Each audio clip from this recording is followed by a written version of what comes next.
د ساوث افریقا او آسټریلیا ترمنځ د دبليو ټي سي فائنل میچ نن شروع شوی دی. د 5 ورځو ټیسټ میچ دی. دا دبليو ټي سي فائنل ته دواړه لوبډلې کوالیفای شوي وي چې دبليو ټي سي کې پاکستان انتهایی خراب پرفارمنسز ورکړي وو.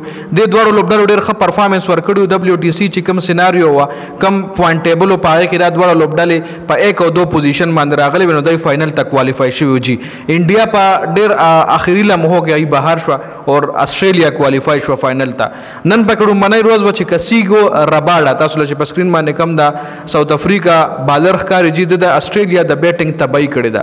15 وکټ ایښتلي دي. د آسټریلیا ټوټل ټیم په لومړني اننګز کې په 212 رنزونو باندې ور شوی دی. ساوث افریقا سره چانس شته چې دا میچ وګټي خو پیچ انتهایی سخت دی. زه آسټریلیا 212 کړي ساوث افریقا به ورپسې 212 په فرست اننګز کې کو اونکي یو ډېر مشکل پیش دی. جی راځو سکورکارډ طرف له تاسو له په سکرین باندې ښکاري جی عثمان خواجه په 20 بالونو په 0 آوټ شوی دا هم رباډا آوټ کړی دی. لبوشین د آسټریلیا یو ډېر ښه بیټسمین دی او ټیسټ خو انتهایی ښه گیم کوي. په ټیسټ کې 56 بالو باندې 70 رنزونه د جوړ کړي دي. گرین 3 بال 4 رنزونه. سټیون سمیت 112 بال 66 رنزونه جوړ کړي دي. ټریویس هیډ 13 بال 11 رنزونه. ویبستر 92 بال 72 د ښه سټرایک ریټ سره گیم کړی دی او ښه سکور یې کړی دی. دین علاوه الیکس کیری وکټ کیپر بیټسمین دی 31 بال 23 رنزونه. پیټ کامنس 1 میچل स्टार्क 1 نیتن لائن 0 اور جوش ہیزل ووڈ نٹ آؤٹ پاتے شوی دے. د ساوث افریقا طرف کسیګو رباډا 15.4 بالونه کړي دي چې 15 وکټ ایښتلي دي او 51 رنز کنسیډ کړي دي او 15 اور میډن هم وکړي دي.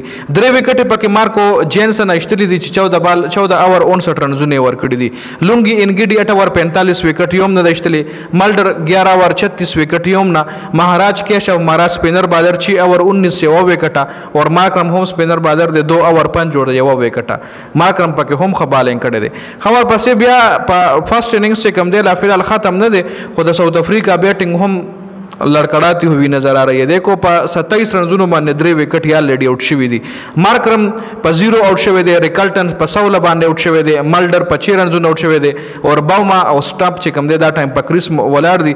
باوما تاسو ګورئ 25 بالونه واخلي او 0 رنزونه پکړي دي. لکه داسې سخت پیچ دی داسې سخت کنډیشن دی. میچل سټارک 2 وکټ ایښتلي دي او یو وکټ پکې پیټ کامنز ایښتلي ده. نو د ویډیو سٹارټ کې تاسو لموي چې آسټریلیا خو 212 کړي دي خو ساوث افریقا به ورپسې 212 وکړي که نه ځکه چې پیچ کنډیشن ډیر زیات سخت دي.